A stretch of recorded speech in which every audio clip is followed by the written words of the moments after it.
tiba-tiba di tengah-tengah itu yang ada pendopo itu, di tengah pendopo itu saya lihat ada kayak perempuan gitu Mas. Dia duduk bersimpu gini, pakai baju putih panjang gitu. Apa Jim? Iki liwat ndi dalane bilang gitu kan. Mandeko nek gak karo mandeko, cek mlaku mandeko. Itu di sebelah kanan saya itu kan pohon-pohon itu. Itu ada mulut lebar, mangap ini Mas.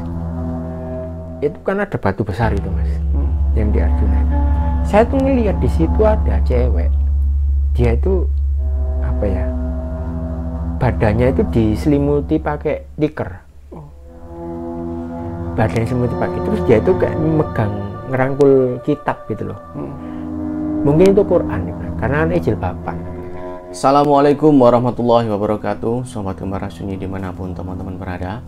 Kali ini masih bersama saya Idrus Irmansyah dalam segmen Berbincang dengan Narasumber. Kali ini kita kedatangan tamu yang bernama Mas Bayu. Mas Bayu ini sudah pernah datang dan bercerita di channel Gembara Sunyi pada episode Kuntilanak. Dulu Mas Bayu sering sekali diganggu sosok kuntilanak ini. Dan pada kesempatan kali ini Mas Bayu akan menceritakan pengalamannya ketika mendaki Gunung Arjuna dengan beberapa temannya. Dan ketika melakukan pendakian itu, ada beberapa teman Mas Bayu yang mengalami atau tersesat di Gunung Arjuna tersebut karena ada beberapa hal yang mungkin ini bisa menjadi pelajaran buat teman-teman semua. Bagaimanakah kisah Mas Bayu? Jangan kemana-mana, tetap saksikan Gembara Sunyi.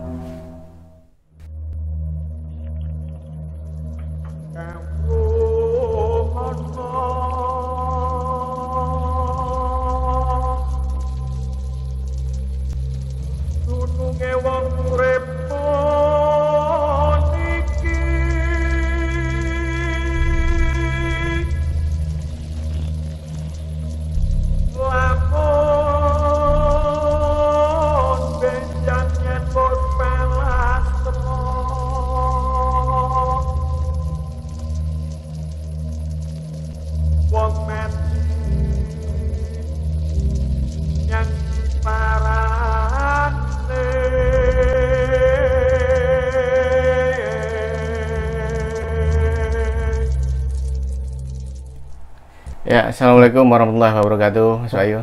Waalaikumsalam warahmatullahi wabarakatuh, Mas Iya, Idris. akhirnya ketemu lagi kita Iya.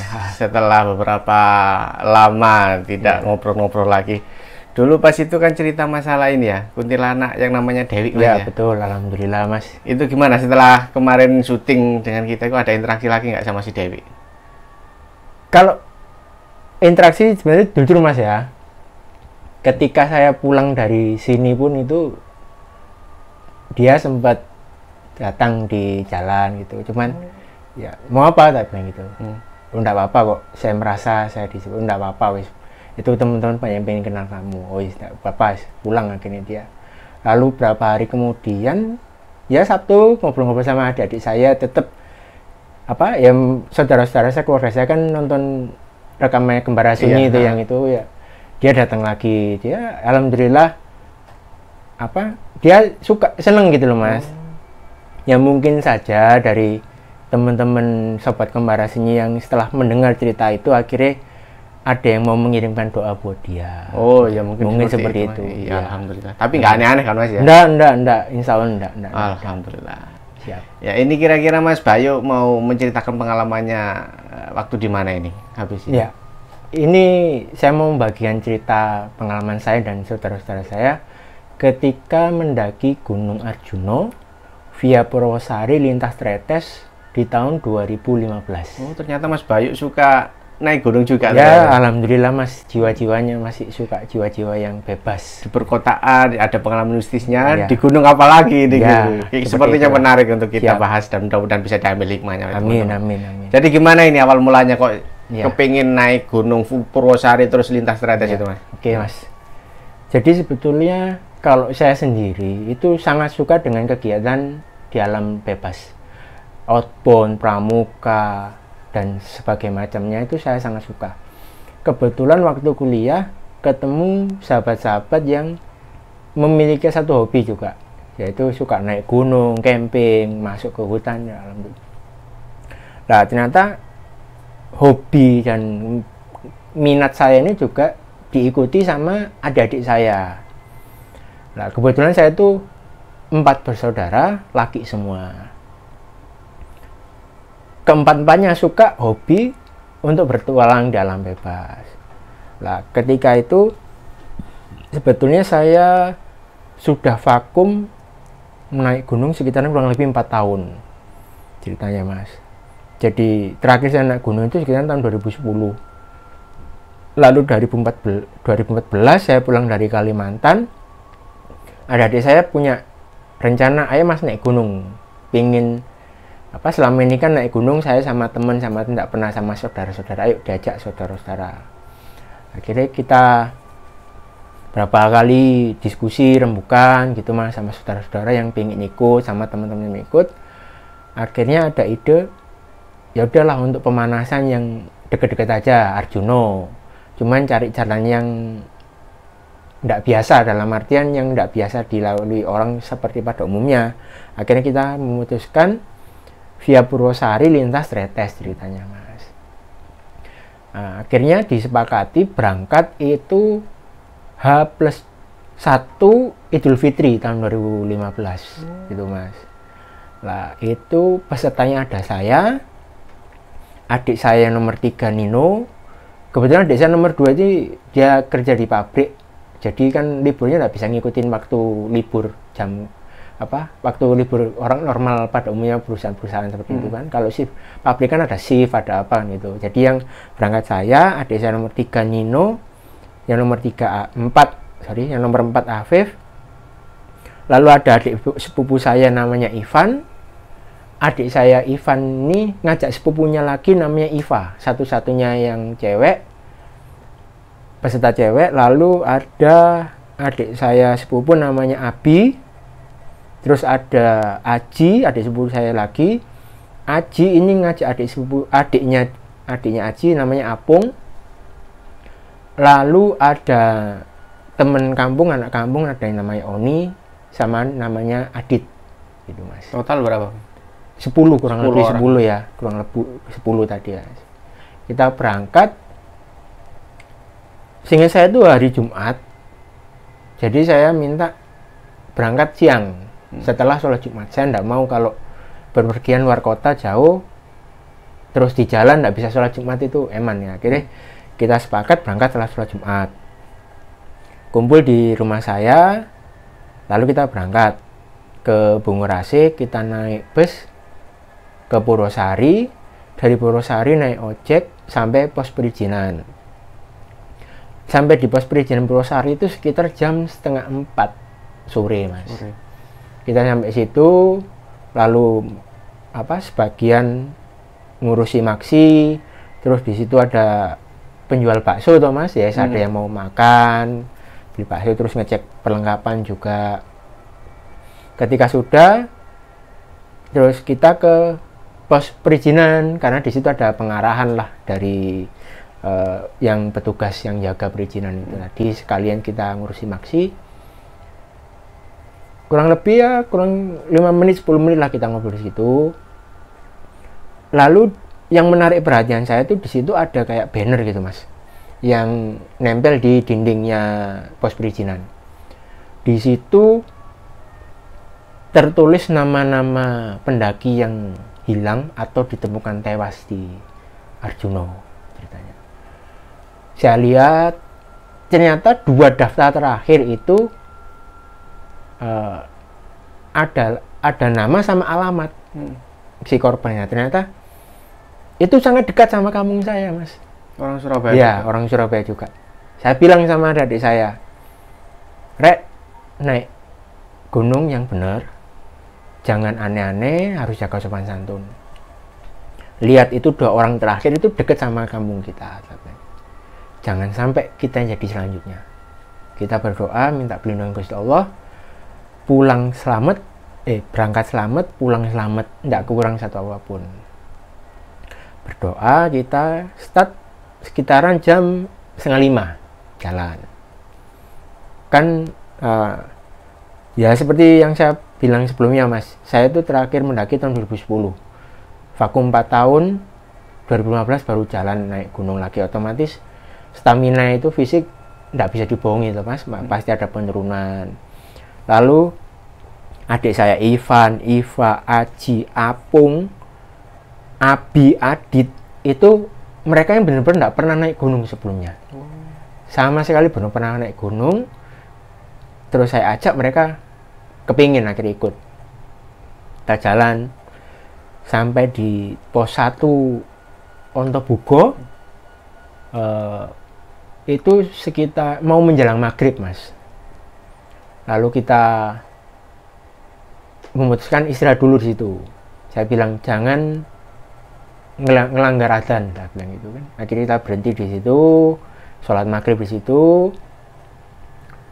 Cuman ketika saya masuk ke Ontobugo itu Mas, karena ada situs Ontobugo itu udah apa ya, kayak dibilang nyaman ya nggak nyaman.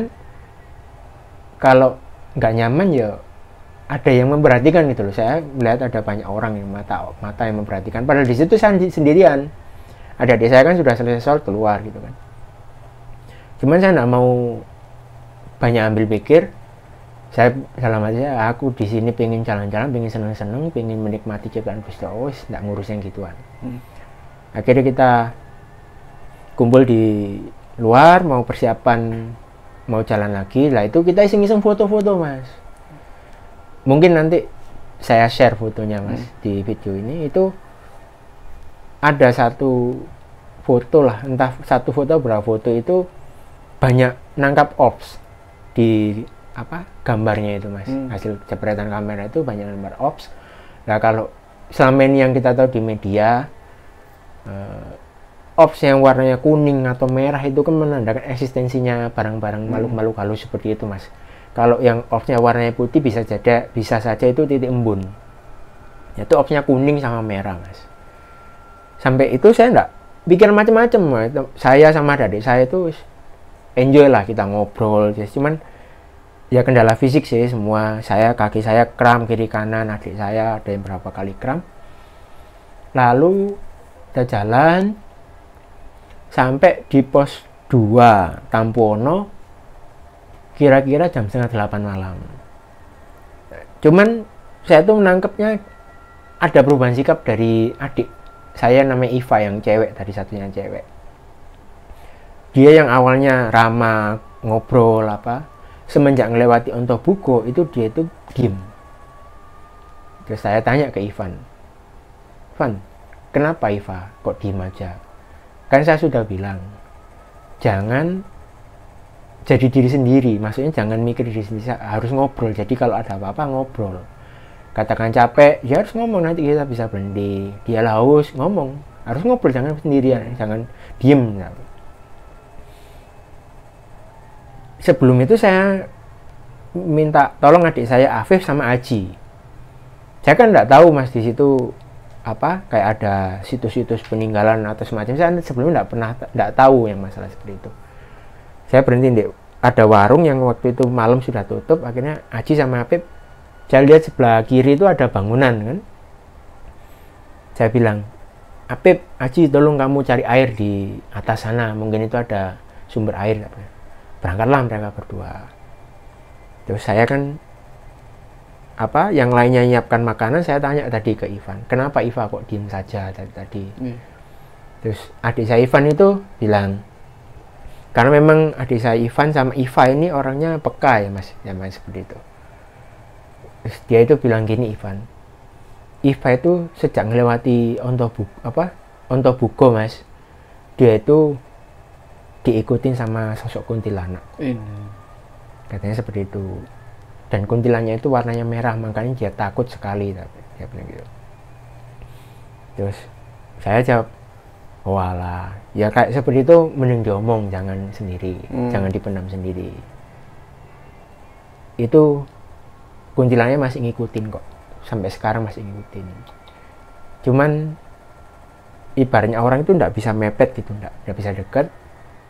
Dia jaraknya kurang lebih sekitar 50 meteran dari dia, jadi nggak bisa dekat, nggak usah takut, banyak-banyak istighfar, banyak-banyak sholawat. Tanyain ke dia waktu sedang datang bulan enggak, gitu. Enggak mas. Oh ya udah, kalau enggak datang bulan mungkin karena itu resonansi auranya dia. Dan enggak apa-apa, bismillah, kita di sini saudara, kita jagain. Jalan, alhamdulillah setelah melewati pos 3 mas, dia itu ceria lagi. Adik saya Ivan itu tanya, lo mas, wis berubah anaknya, sudah ketawa-ketawa lagi, ada yang aneh enggak?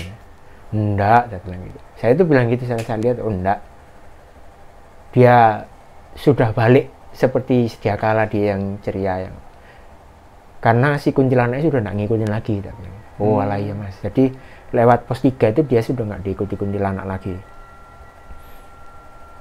Terus kita jalan mas, posisi di depan itu Afif sama Abi adik saya. Waktu itu mau masuk ke area Pondok Rahayu. Saya terus terang nggak mencari informasi tentang situs, tentang mitologinya apa supaya saya nggak takut ya. Jadi cuma mikirkan perjalanan gitu mas. Nyampe Pondok Rahayu, adik saya tuh Afif itu berhenti, kan dia di depan sendiri berhenti. Nah saya kan di barisan paling belakang sama adik saya kan ya tadi kendala fisik mas, kaki saya sudah linu, sudah nyeri sama sekali. Lalu adik saya yang Nino itu ke depan menyamperin adik saya yang Afif tadi, kenapa kok berhenti, bilang gitu.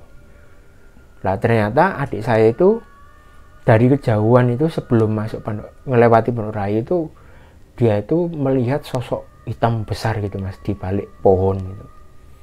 Nah, akhirnya dia ya mungkin takut, cuman nggak mau ngomong, akhirnya dia berhenti, memutuskan berhenti untuk nunggu yang lain. Ketika adik saya Nino datang, kenapa berhenti? Iku loh mas, lihatan mas. Opo, itu mas di depan itu harus lihatan mas. Nah, adik saya Abi itu nggak bisa ngelihat, tapi Nino itu, wih iya Pip, kayak gitu ya Pip, ketok mas, kelihatan ketok. Jadi adik saya Nino sama Abi itu ngelihat ada sosok tinggi besar itu mas. Jadi di situ ada pohon, lah pohon itu nggak bisa nutupin dia, cuma segininya, jadi masih lebih tinggi makhluk itu kan. Terus adik saya Pip tanya, terus siapa mas? Nunggu mas Bayu aja, dia bilang gitu. Nah akhirnya saya nyampe loh. Kenapa berhenti? Nggak apa-apa mas, ya, istirahat aja. Ya wes lo nek sudah selesai istirahatnya lanjut aja selama malam, saya bilang gitu. Terus jalan mas, mendekati Pondok Rahayu, saya tuh inget adik saya Nino tuh bilang, ayo cepetan, pikiran jangan kosong, banyak-banyak doa, ini sudah mau masuk pasar setan. Jadi saya tanya, ini ke pasar setan tak bilang gitu. Mas jangan banyak tanya, dibilang gitu. Lah biasanya adik saya itu nggak pernah ada yang jawab nyekak gitu, nggak pernah, dia pasti omongannya sopan lah. Terus lewat ada satu area, di situ saya lihat itu ada bangunan kayak pendopo gitu mas, sebelah kanan. Ya itu ada kayak gapura gitulah, gerbang lah bahasanya, dari kayu gitu kan.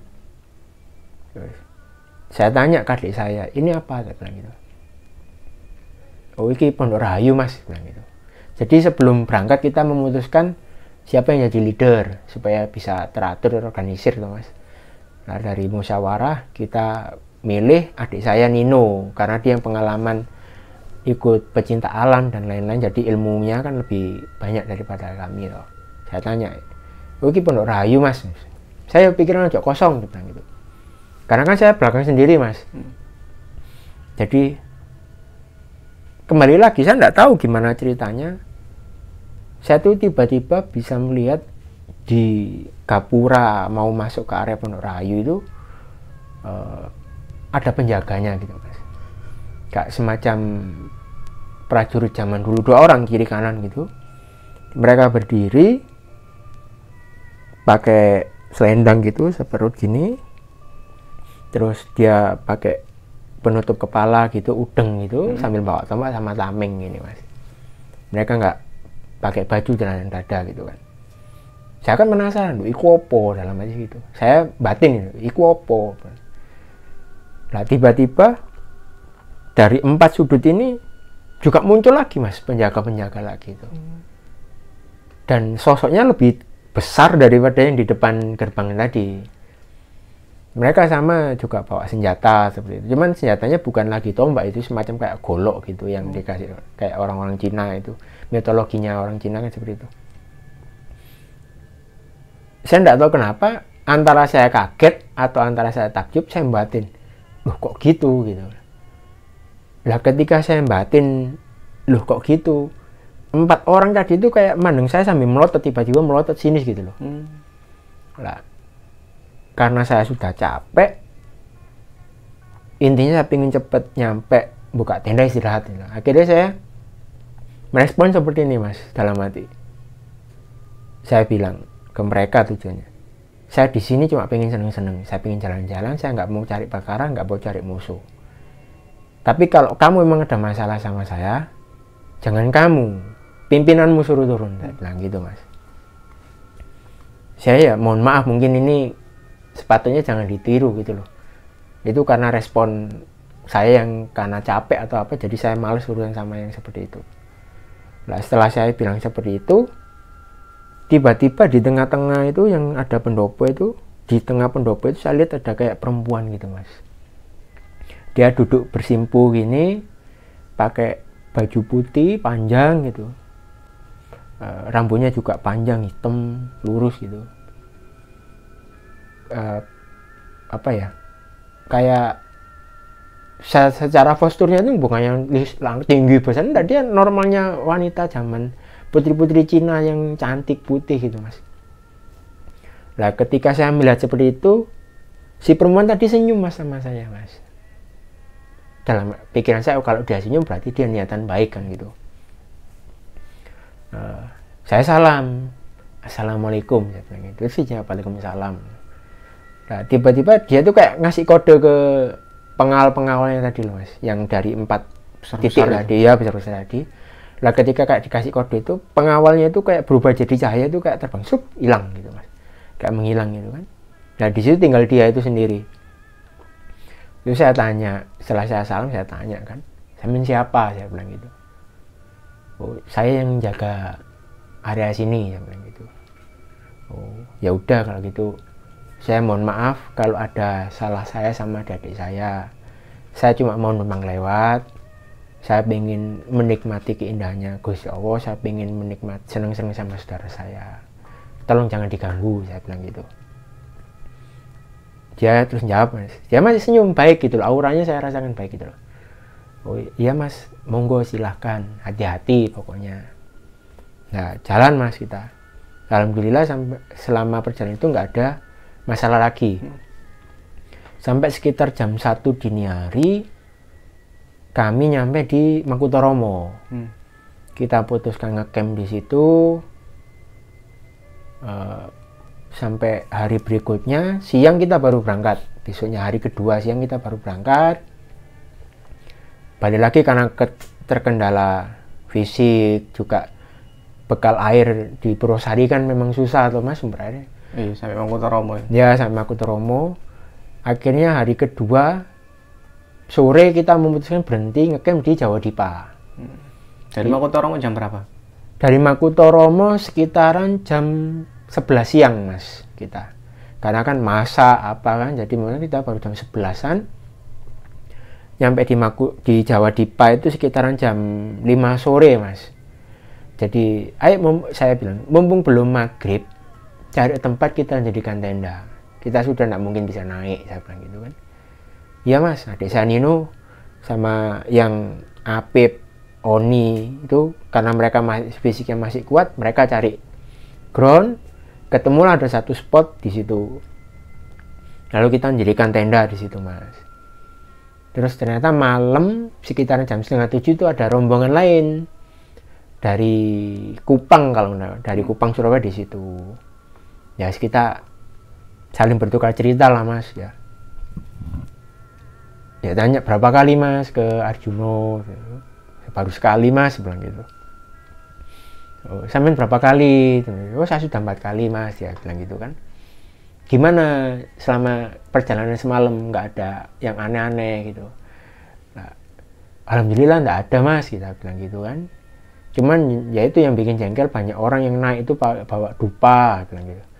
Jadi ngapain kalau jalan aja pakai bakar dupa? Kalau memang mereka maunya semedi atau cari ilmu, ya mendingan dia mau bertapa di sana, ya udah bakar dupa di sana, nggak usah di jalan. Terus dia bilang, ya biasa mas, gitu itu Arjuna itu terkenal sama lokasinya tempat orang cari ilmu yang seperti itu. Ya tapi kan itu kayak mengganggu gitu loh mas, takutin nanti makhluk-makhluk seperti itu malah merajalela kan gitu kita. Santai aja mas, dia bilang gitu. Kalau di Arjuna itu mau berapa kali pun kesini pasti ketemu yang seperti itu, yang mistis-mistis pasti ada. Entah 1 kali 2 kali pasti ketemu, pasti ngalami. Saya aja sudah 4 kali, ya 4 kali juga saya ngalami hal mistis seperti itu, dia bilang gitu. Cuman kuncinya hati-hati, tetap waspada, tetap berdoa sama Tuhan Yang Maha Esa supaya nggak terjadi yang sesuatu yang nggak diinginkan. Oh ya mas, makanya kita ngobrol. Besok paginya sekitar jam 9 kita berangkat mas, naik mas. Itu persediaan air tinggal 1 botol mas untuk 10 orang, bayangkan. Waduh. Itu tinggal 1 botol, itu kesalahan manajemen air, benar-benar salah. Kita naik di sana, sempat berhenti berapa kali karena mendekati puncak kita berapa kali kena kabut, jadi berhenti. Ada satu titik itu ketika adik saya itu Ivan itu sangat-sangat putus asa dia sebetulnya. Dia cuma duduk di pinggiran lereng gini. Saya kan jalan paling belakang, kaki saya sudah nggak karu-karuan rasanya kan. Bahkan adik saya itu salah satunya itu bilang, mas pulang, turun aja lah, samain kakinya seperti itu. Terus saya jawab, jangan, saya masih kuat, masalah saya cuma kaki. Kalau saya turun, kasihan yang lain masih pingin ke puncak, saya bilang gitu. Nggak apa-apa, saya masih kuat, saya tahu diri saya sendiri, kalau saya nggak kuat pasti saya bilang nggak kuat. Terus akhirnya tetap jalan lah. Nah adik saya Ivan itu duduk itu, saya bilang, dek lapo kamu? Gak apa-apa cak, capek aku. Ya kabeh capek, ayo jalan. Ojo duduk apalagi sendirian di tengah hutan. Bisa gak apa-apa cak. Nah akhirnya saya kan takut terjadi yang macam-macam gitu mas, yang aneh-aneh. Akhirnya saya temani dia sembari juga istirahat loh. Terus dia itu nunjuk ke bawah itu mas, cak nangis sorry kok nak panci. Terus ketokane ono banyune, bilang gitu. Terus tapi lapo lo ono banyune, tak turun yo tak ambil deh. Jangan ngawur, itu jurang, kamu mau mati, tak bilang gitu. Terus aneh, berdiri. Jadi dia tuh kondisinya sudah capek, entah apa yang dipikirkan sampai logikanya itu nggak jalan gitu loh mas. Iya. Sampai itu wong jurang kok mau diterus, saya jalan, bentar lagi puncak, saya bilang gitu. Kita jalan lah dengan sangat susah payah kita jalan. Akhirnya alhamdulillah kita sampai puncak mas. Pukul berapa kira? Sampai puncak itu sekitar jam 1 siang. Dari Jawa Dipa jam 8, jam 1 siang kita nyampe puncak kan. Ya kita foto-foto ketemu banyak pendaki di sana. Terus Nino itu bilang, ayo udah turun, selak malam kita nanti. Ini jam berapa? Nanti nyampe Lembah Kidang jam berapa? Saya tanya, langsung turun tak? Ya nek mungkin kan langsung turun, nek tak mungkin ya kita berhenti bermalam di Lembah Kidang. Ya wes, nah, tapi kan anak teman-teman saudara-saudara saya masih ada yang pengen foto-foto kan juga. Akhirnya ada yang minta tolong dibagi grupnya mas. Oni itu bilang gitu, Mas Nino, ini kan masih banyak foto-foto. Mas Bayu juga kan bermasalah kakinya. Iya, bilang gitu. Gimana nek sampean nanti turun sama rombongan Mas Nino, Mas Bayu, Mas Ivan, Apung, sama Iva. Terus sama sampean. Lah, saya, Kambing, maksud saya itu Oni, Kambing, Adit tadi panggilnya Kambing, Apip, Aji, Abi, tak turun duluan, tak di Lembah Kidang. Nanti tak siapkan tenda di sana. Ojo naik Lembah Kidang, kadon, dibilang gitu sama adik saya Nino itu. Berhenti aja di Pasar Dieng. Di jadi kuburan, dibilang gitu kan. Oh yes mas, wes berangkat sih. Iki carrier sing isine tenda bawaan, sama isine kompor bawaan. Sing iki tak bawa, sing isine logistik kan berat. Oh iya mas, no. Jadi turun mas mereka mas. Nah rombongan saya baru turun itu sekitaran jam 2:30 lah kita baru turun. Terus Mas tak anteni ngarep yo. Iya, jalannya lurus saya kok enak. Iya. Jalan loh. Nah kan itu ada percabangan Mas. Setelah turun itu kan cabang berhenti. Jalannya nganan Mas. Nah Nino itu ternyata sudah di atas. Nganan Mas, nganan. Oh iya, sambil nganan. Terus dia tanya, lu cak arek ndi? Arek sopo, saya bilang gitu. Kambing oni Apip Abi aja. Gak ono, aku iki terakhir. Arek-arek kan wis nang ngarep disikan. Lah ini ku marah jancuk arek-arek enggak teli kok. Gak kena dipercaya bilang gitu. Lah emangnya nang ndi? Gak aru mangane gak liwat kene kok gak ono, tak goleki nang pasar dhewe gak ono. Aku dene mereka salah jalur bilang gitu kan. Terus lha emangnya dalane mentang? Iya Mas, mentang gitu. Terus munggah sih Mas, saya naik kan. Di pasar Deng itu kan ada kayak makam gitu loh Mas, mendaki-daki itu. Aku harus ngomong nanti di makam gini. Jadi makamnya lak kene tok, tak bilang gitu. Enggak Mas, nang kono ya ono makam. Lah Nino tuh bilang gitu, nang kono iku ono makam. Memang kamu pernah naik jalur proses? Enggak pernah, dia bilang gitu kan. Lo kok ngerti deh ono makam sak liyan lagi? Enggak ngerti, aku barusan iku ngelihat ada tempat lain di Ari Arjuna yang ada makam, dia bilang gitu. Tapi bukan di sini tuh, ada tempat lain lagi. Bisa wis lah gitu. Akhirnya dia nyari kan. Dia teriak-teriak itu Mas. Beng, on. Pep, Jim. Setelah berapa kali manggil, ada sautan. Weh Mas, bilang gitu kan. Kok nanti? Bilang gitu. Nang kene Mas. Balik, salah jalan kon, bilang gitu kan.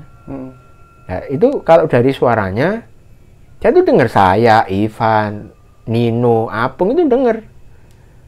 Kak Mas, aku lihat kene ae, bilang gitu. Eyal dia berarti. Iya. Terus balik, oh salah jalan kon. Kak Mas, jalanku nang kene, bener aku lihat kene ae. Beb, lah karena Apip kan adik saya tuh, Aji, Abi. Apip itu kan saudara saya tuh. Iya. Balik, jadi kan pasti dia nurutin apa kata Nino tuh. Terus lah itu mencar-mencar Mas. Jadi di depan sendiri itu Oni sama kambing, di tengah-tengah itu Aji, terus di belakang agak jauh lagi itu Apip sama Abi. Orang 5 ya berarti. Orang 5 tapi jauh-jauh jaraknya. Nah, ketika adik saya Nino manggil itu, Aji itu sudah di tengah-tengah, dia itu ketemu batu besar dan itu cuma ada celah kecil.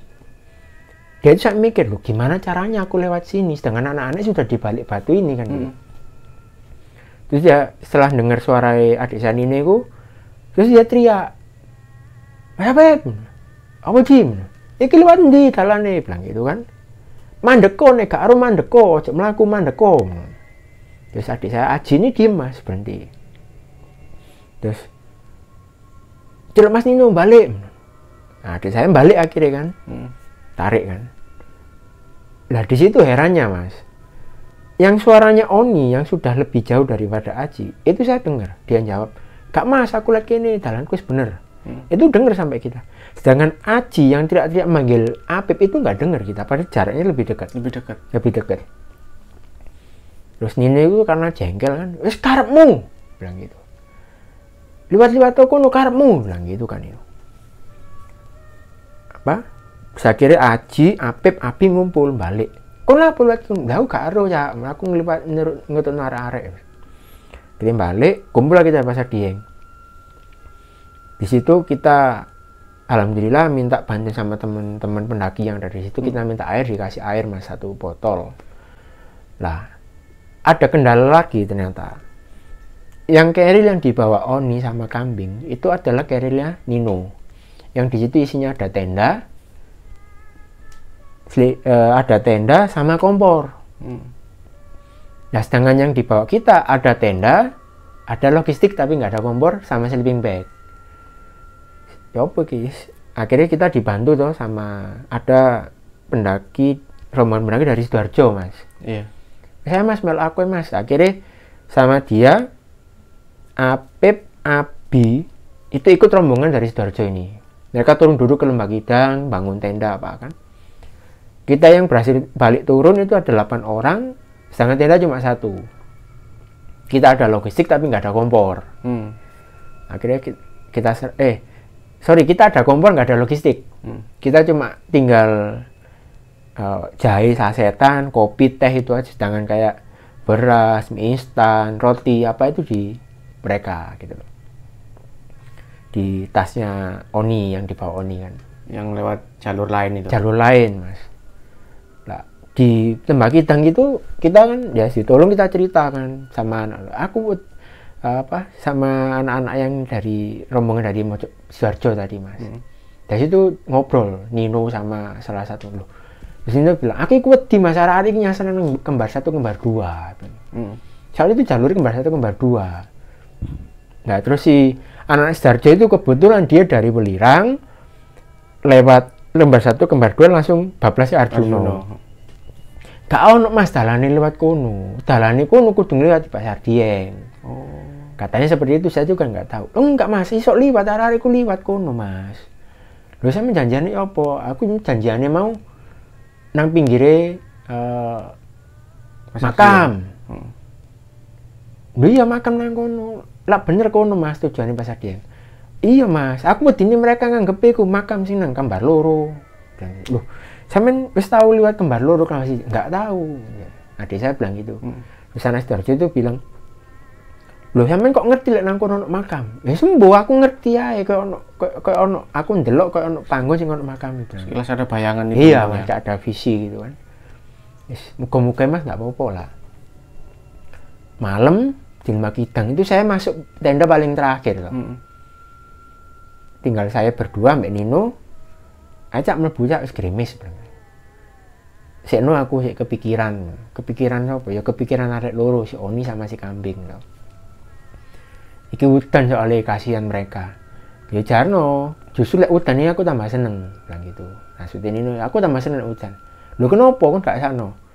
Lho justru lek hujan, nek dhek pinter dia bisa nandon air, nada air hujan. Oh iya bener, ya wis aja dipikir anane Pak, Cak. Saya ndonga supaya ndak apa-apa arek loro selamat bilang gitu kan. Tidur lah, masuk lah Nino. Satu Tembak Kidang, satu area itu tinggal saya Mas sendirian. Sekitaran jam 11:30 malam itu saya baru masuk itu kan. Saya diem merokok gitu kan sampai api unggun itu mati gitu. Nah, saya sayup-sayup dari jauh dengar ya. Mas, saya dengar kayak suaranya Oni sama Kambing itu. Saya lihat itu di barisan pohon itu ada kayak bayangannya mereka berdua. Duh, Oni, duh Kambing. Aku ngajak saya tak sentri, nggak ada. Terus nggak lama lagi ada lagi suara lagi. Saya cari lagi di lain tempat lagi, saya sentri nggak ada. Sekali, 2 kali sampai 3 kali saya mikir, waduh, mungkin ini karena saya terlalu berangan-angan, kekhawatiran saya sampai saya berhalusinasi gitu Mas. Jadi saya bilang, ya Allah, tolong jaga, tolong selamatkan anak 2 ini, saya bilang gitu kan. Saya tidur, masuk tenda tidur, karena yang tim kita tinggal 8 orang, sedangkan tenda kita cuma kapasitas 4 orang. Jadi yang sebagian ngikut di rombongan anak Sidoarjo itu tadi.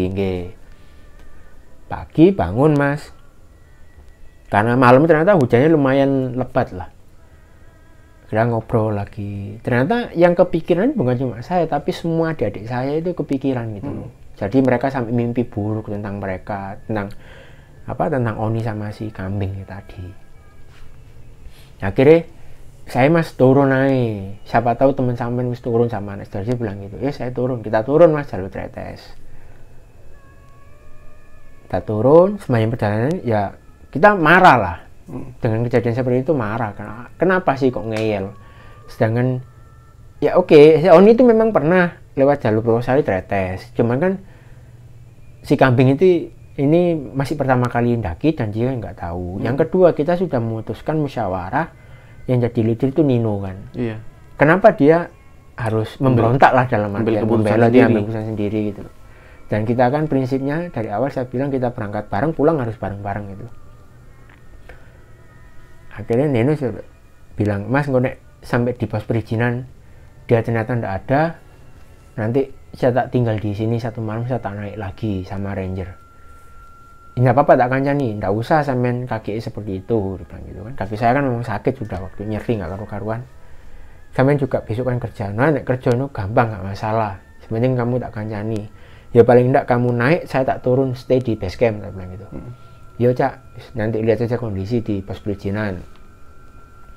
Kita jalan mas, di kop-kopan, ketemu air melimpah, wis seneng-seneng kita, hampir lupa lah. Guyon-guyon, terus ayo turun, selak malam, bilang gitu kan, turun kita. Nah itu nggak tahu ceritanya, jaraknya kita jauh-jauh. Jadi di rombongan depan itu ada Aji, Apung, Ivan. Terus saya jalan sendirian karena saya paling sayek toh. Yang di depan lagi itu ada Apip sama Nino sama Abi. Karena kan ya aku yang paling ngacur kaki. Iya. Jadi jalan. Hujan mas. Pokoknya setelah turun kop-kopan itu hujan. Saya tuh nemu jalan cabang gini. Jadi jalan itu turun terus nikung kiri gini mas. Nah jalan itu pecah gini mas. Tapi ujungnya gini juga. Cuman itu kan aneh kan. Dalam artian aneh gini. Itu siang. Yang satu ini terang, yang sini itu gelap. Jalan itu. Padahal cuma sisian gitu toh. Kok gini jalan ini. Saya ambil dari jauh saya lihat kok gini jalan kok aneh. Kok nggak enak gitu rasanya. Ya jalan aja tetap. Terus saya ya berpikir positif aja. Mungkin karena yang sebelah kanan ini vegetasinya lebih rimbun, jadi cahaya mataharinya lebih susah masuk gitu aja. Cuman saya pribadi lebih tertarik yang jalan kanan. Nggak tahu kenapa saya itu ngambil kanan, padahal yang kanan itu lebih gelap mas. Saya turun kanan. Nah, itu, sorry merinding badan saya. Itu di sebelah kanan saya itu kan pohon-pohon itu. Itu ada mulut lebar, mangap ini mas. Nah, saya di situ nggak kepikiran takut, tapi saya khawatir. Kok ada barang seperti ini kok ada? Terus saya tuh karena sendirian mas, benar-benar saya sendirian itu, nggak ada pendaki lain yang papasan gitu. Saya ngambil batu, saya bilang, jancuk, kok napo nangki? Saya bilang gitu. Antuk ane ono apa-apa mbak adikku, awas kayak tak lempar batu mas ke arah yang mulut besar itu. Ya.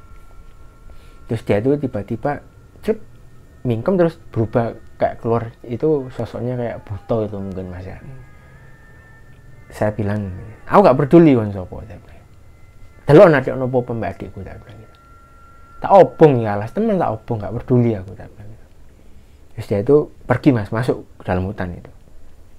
Saya jalan lagi, saya mikir paling iki sing biasanya nyasar-nyasarin orang bilang gitu kan. Sebenarnya jalan itu sama, ujungnya sama gitu loh. Cuma nggak tahu kenapa kok ada yang seperti itu juga nggak paham gitu kan. Saya jalan lagi sampai akhirnya satu titik saya tuh kepikiran, adikku ya opo gitu. Saya setelah kejadian itu saya mikir adikku ya opo, adikku ya opo gitu. Nah ternyata si Apung, Aji sama Ivan itu ternyata mereka berhenti di pinggir jalan. Sudah lurus ini mau arah Kemak yang pet bocor. Mereka sudah dekat seperti itu. Cuman mereka nggak tahu, takutnya dia berhenti. Terus dari jauh hujan itu. Kenapa berhenti? Si mas tak ngerti jalan. Saya jalannya mek iki tok kok. Saya nggak tahu pede aja ngomong gitu. Soalnya saya lihat Nino ngomong ini turun aja mas, turun aja. Jalan cuma satu ini, nggak ada cabangan. Wes jalan. Akhirnya sampai di pet bocor. Ternyata Nino ini nerima telepon dari adik saya nomor 2 yang nggak ikut itu kan, dia di rumah. Ternyata si Oni sama Adit ini sudah nyampe Surabaya. Ceritanya seperti itu. Yang misal tadi, lain itu. Ternyata sudah di Surabaya. Terus marah lah, jancuk nggak teli karo dikuatir nong ini wis. Marah-marah lah kita intinya. Terus sama sing rombongan Sidoarjo itu bilang, mas, nggak usah marah-marah. Yang penting saudara-saudara sampean selamat, lengkap, nggak ada yang kurang. Alhamdulillah mas, tidak dimarahi mas. Sampean ini kan ngerasakan apa yang sampean alami, tapi kan sampean nggak tahu apa yang mereka alami sampai satu malam hilang itu. Betul. Saya pikir, oh iya ya benar juga. Yang penting doa saya kita berangkat sehat, pulang juga sehat, lengkap, nggak ada yang kurang. Wis kira malam pulang mas, kita masih kebagian kendaraan, kita pulang Surabaya di rumah toh. Nah, di rumah bapak saya waktu itu, bapak saya masih ada kan. Nah, almarhum bapak saya itu bilang, lah apa masih hilang ya, bilang gitu. Nggih pak, ini istirahat sih le, gak apa-apa wis mulai kok arek, bilang gitu. Nggih, istirahat mas. Besoknya siang si Oni itu main ke rumah. Mas Bayu bilang gitu. Yo, bilang gitu kan. Nah, bila saya di kamar, adik saya Nino di ruang tamu. Adik saya itu langsung marah, cancuk lah apa ini. Terus si Oni itu, mas aku pasrah mas, nek sampean antemi antemono emang aku salah, cuman aku pengen cerita sih mas. Ya lungguh aja bilang gitu kan. Nah dari situlah mas keganjilan itu terbuka ceritanya mas. Jadi dia cerita ketika sampean suruh saya itu ketemu di pasar Dieng itu mas, saya tuh ya lewat cuma kelihatan ada satu jalur mas. Sedangkan saya ingat jalurnya kudunya lurus, kok jalannya belok. Ya saya ngikut aja mas. Terus saya saya ikuti pokoknya. Loh, Nino itu bilang, raimu tak bengoki, gak balik malah banggil, gak gelem balik. Iya. Loh, kapan mas saya bengoki?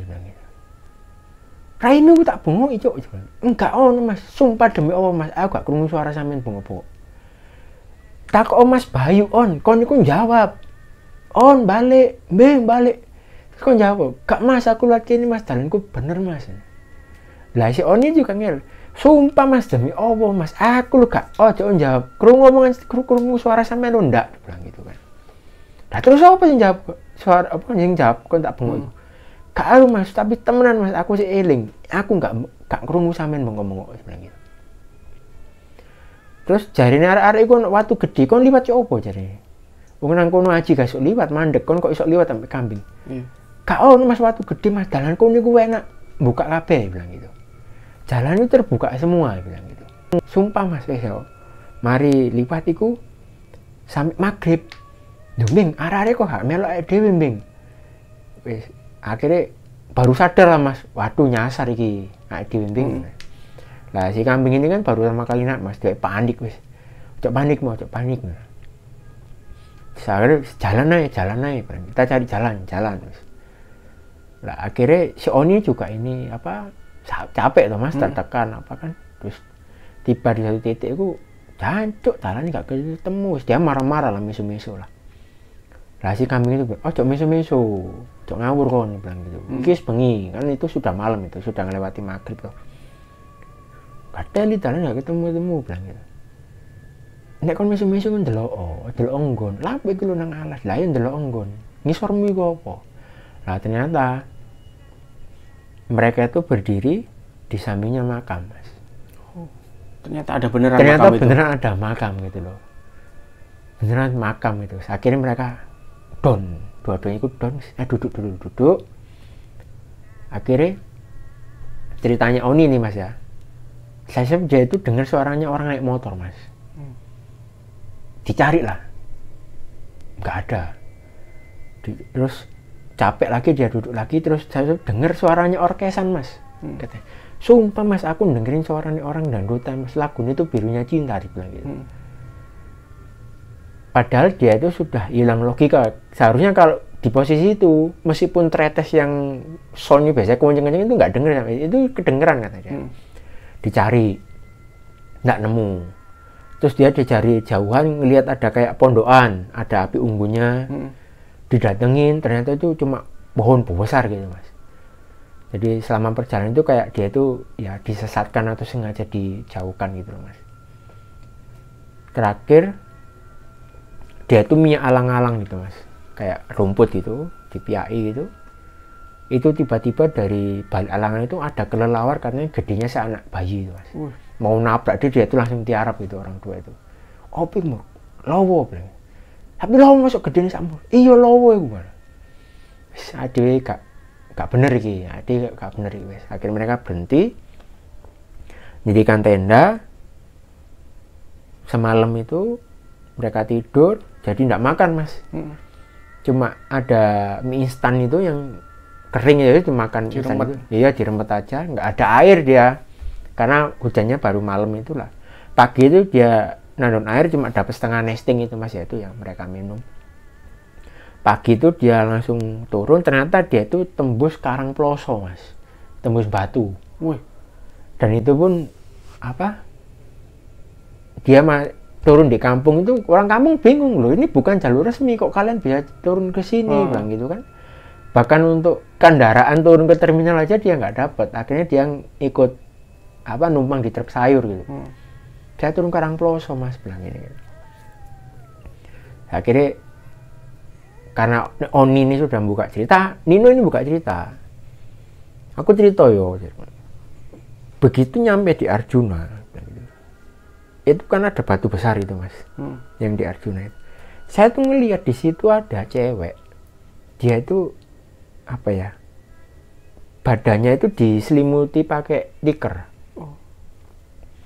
badannya diselimuti pakai, terus dia itu kayak megang ngerangkul kitab gitu loh. Mungkin itu Quran dia bilang, karena anaknya jilbaban bilang gitu. Sing ngelihat itu bukan cuma saya, tapi Apip juga ngelihat dia bilang gitu kan. Ya ternyata setelah di cross check ada pendaki yang meninggal di situ dengan posisi seperti itu mas. Jadi tidurnya itu dia kerukupan tikar sambil meluk Quran. Jadi dia ketika di atas kena kabut badai, timnya turun dia ketinggalan, mati hipo di situ, meninggal hipo di situ ya. Jadi ketika di puncak itu, makanya aku ambil Apip masuk wani nang kono, gak wani lo arek foto-foto arek liyane foto aku gak wani. Aku ndelok soalnya arek iku beringkuk gitu di balik batu bilang gitu kan. Terus aku bilang aku lihat ada makam di sana. Itu kan makamnya arek yang terakhir meninggal itu, yang anak kampung sebelah dibilang gitu. Ternyata di situ mas, di cross check memang benar yang korban terakhir itu ketemunya di Kembar 2 kalau nggak salah di situ. Nah, kamu itu ya di Kembar 2 itu, saya ketika kamu hilang sore itu aku teriak-teriak. Ketika di Kembar 2 itu aku lihat di puncak itu ada perempuan kayak ngawe-ngawe gini loh. Makanya aku teriak-teriak, aku tenggorokanku itu sakit bilang. Tapi tak paksa karena aku ngelihat ada perempuan yang ngawe-ngawe pas di puncak Kembar 2. Pengakuannya si Oni gitu. Nino. Oh Nino. Ninonya. Oni itu gede-gede tok. Masuk mas kayak gitu, iya aku itu ndelok wong awe-awe dibilang gitu kan. Nah, sepanjang perjalanan itu dari puncak ke Lembah Kidang itu juga mulai kepikiran lah mas, macam-macam lah mas. Saya tuh ngeliat api unggun itu kelihatan dari jauh, ada api unggun kita jalan ketika dekati ya itu ndak ada. Terus bentuk awannya sing aneh-aneh ya itu kan cuma sugesti sih saya kalau bilang ya. Memang nggak perlu saya sampaikan terlalu detail lah di cerita ini. Balik lagi cerita ketika di rumah yaitu, terus apa, bapak saya bilang tiba-tiba keluar dari kamar ya kan, dengar saya ngomong sama anak-anak. Wis nggak usah rame-rame, nggak usah gontok-gontokan, yang penting kabeh mulai selamat. Sakjane kon wong loro iku gak balik, dibilang gitu sama saya. Wong kon niku lho nyasar yo, wis ditabrak angin ngene kon gak balik, ditabrak angin pindho gak balik, sing ketelu kon gak balik wis pasrah aku. Ya kak, nggih Pak Dim, kon nak kaya nang ngarep kok ditabrak angin, nggih Pak Dim, wonten angin gobes ngene. Ping piro? Ping 3 Pak Dim. Ya bener kan aku ngomong 3 jarene. Aku gak ro gak melok bilang, bapak saya bilang gitu. Tapi kon gak balik. Jane kula niku nggih pengin balik, cuman ndak ngerti kula kok pengin maju terus Pak Dim, konten sing nonton maju terus. Lah iya wong kon niku wis digandeng ambek wong, bilang gitu bapak saya bilang gitu kan. Wis ya apa aku wis nang kene wis ngomong takok masmu, takokan adik saya nomor 2 kan ndak ikut. Arek-arek gak beres sih. Arek-arek gak beres iki. Bapak saya aku wis ngomong ngono. Terus adik saya itu anak iku takok. Wonten apa Pak? Arek loro gak arek-arek gak beres sih ono sing nyasar iki. Kok niku mangan kan ndur gunung aja jebrio dibilang gitu bapak saya. Nggih Pak D, mohon maaf Pak D bilang gitu. Jadi baleni lho ya. Blai selamat kan niku dibilang gitu. kau niku lho nang kembar loro wis dihubungi kuntilan atusan bilang gitu. Jadi nggak cuma satu mas, ratusan yang mau menyantap mereka itu artinya. Ayo, sing arek mati terakhir loro iku. Lah ketemu nang kembar loro sih. Lah adik saya itu kan semenjak kejadian itu kan dia mencari informasi toh. Malam itu cari informasi yang di kembar dua ya. Makanya dia sampai tahu sampai cross check itu tadi mas. Dia kan temenku nyasar gini kan, terus dikabari, oh di sini tuh gini teman-temannya komunitas PA-nya itu ngomong gitu kan. Sing nang kembar bapak saya nih ngomong, nang kono sing mati arek lur terakhir. Lah pas ketemu ya apa gak apa-apa sih? Iya pak, adik saya Nino bilang gitu. Tapi ketika diangkat lah nyenyek sih awake. Iya pak, mana? Terus ayo kemaluannya lah hilang, dibilang gitu sama saya bapak saya. Adik saya tuh kaget, adik saya, iya pak, dia apa?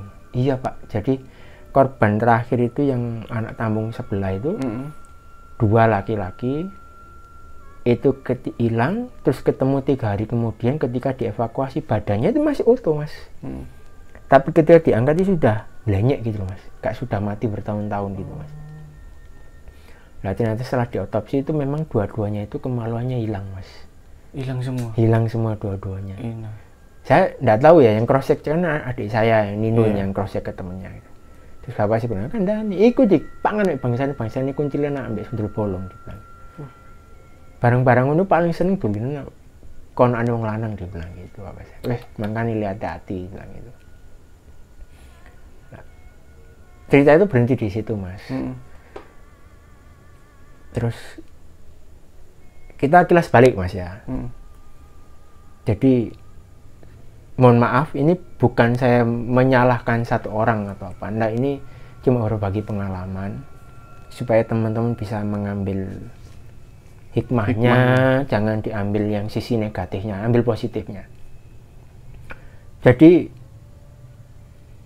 ketika menjelang naik gunung, mohon maaf ini ya, si Oni ini anaknya kan celometan gitu. Dia bercandanya kadang nggak bisa menempatkan situasi dan waktu yang tepat gitu. 1 minggu sebelum naik gunung, waktu itu masih bulan puasa, dia itu ya biasalah kita ngobrol di warung kopi gitu kan. Terus dia itu foto-foto apa kan sebenarnya. Terus dia itu bilang, foto aku jauh foto. Mene aku nggak gunung, mene aku hilang nang gunung kan cek ono kenang-kenangan. Bilang gitu mas. Nah kebetulan di situ ada adik saya nomor 2. Adik saya nomor 2 itu bilang, ojo, apa ngomong-ngomong kan? Raimu, adik saya marah mas. Kon meniku nggak gunung ambek dulur-dulurku, timane kon menyusano dulur-dulurku, tak antemi ae kon nang kene saiki. Gak mas purane mas, keceplosan mas, keceplosan raimu. Jangan kon nang gunung itu, cangkemmu iku sadurunge budal iku yo sing hati-hati aja ngomong gitu. Jadi dia ngomong seperti itu mas. Lalu ketika di atas juga gitu, ketika di atasnya Jawa Dipa, dari yang hari kedua berarti dari Mangkutoromo mau ke Jawa Dipa itu kan melewati percabangan, Lawang sama Batu atau mana itu, pokoknya percabangan itu mas. Di situ ada cabangan, itu dia foto di situ. Foto aku nangin Jo. Ya di foto kan. Ya nanti temennya di foto enggak pakai komen apa guyon-guyon ke foto. Ya, simpanan fotoku Jo, aku hilang jadi kayak kenang-kenangan gitu. Ngomong gitu lagi. Iya mas, ngomong gitu lagi. Cok ngomong ngono iki nang gunung. Saya bilang gitu kan. Wis gak apa-apa mas, aku nek hilang terus mati nang gunung nek kampung lah gempar mas. Raimu hilang tak jarno lho. Iki nang gunung aja kan cangkem kono aja ngene. Saya emosi dia kan. Ih sepurane mas, sepurane aja ngono kan dibilang gitu. Ya itulah mas ya.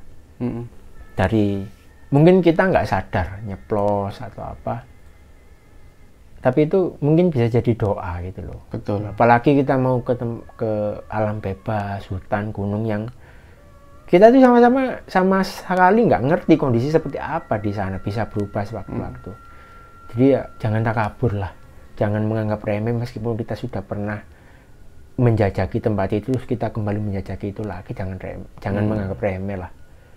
Jadi ya itu sih Mas yang bisa saya sampaikan gitu. Iya. Jadi ketika kita berangkat sudah disambut lah dengan yang di Ontobuko, di Pondok Rayu, lalu di kejadian di hilangnya teman kita sampai turun gitu. Itu Mas yang bisa saya sampaikan mungkin Mas. Iya, luar biasa sekali. Jadi pada intinya sebagaimana mungkin kita harus bisa menjaga perkataan kita terutama Mas ya, ketika di gunung ataupun ketika mau berangkat itu. Siap. Seperti yang dialami si Oni sendiri, ternyata dia dengan sesumbarnya keceplosan seperti itu, akhirnya dia disesatkan juga di Gunung Arjuna. Ya untung saja si Oni ini selamat sampai rumah Mas ya. Tapi luar biasa sekali pengalamannya Mas Bayu dan teman-teman. Mudah-mudahan bisa dijadikan pelajaran, dan tentunya bahwasanya semua gunung tidak hanya Arjuna saja yang harus kita jaga adab dan apa ya, perilaku sopan santunnya itu Mas ya, di gunung mana saja bahkan. Betul Mas, betul. Oke Mas Bayu, terima kasih sekali lagi sudah mampir ke channel kami yang kedua kalinya ini ya. Siap. Mudah-mudahan bisa dipertemukan lagi di cerita-cerita Mas Bayu. Sepertinya banyak banget ini cerita Mas Bayu yang perlu kita ulik-ulik lagi gitu. Amin. Insyaallah Mas. Sip. Oke. Terima kasih Mas Bayu. Selamat melanjutkan aktivitasnya lagi. Selalu sehat dan tetap jaga kebugaran tubuh ya Mas Bayu. Terima kasih. Sama-sama Mas ya. Terus Mas. Ya, Assalamualaikum. Waalaikumsalam warahmatullahi wabarakatuh.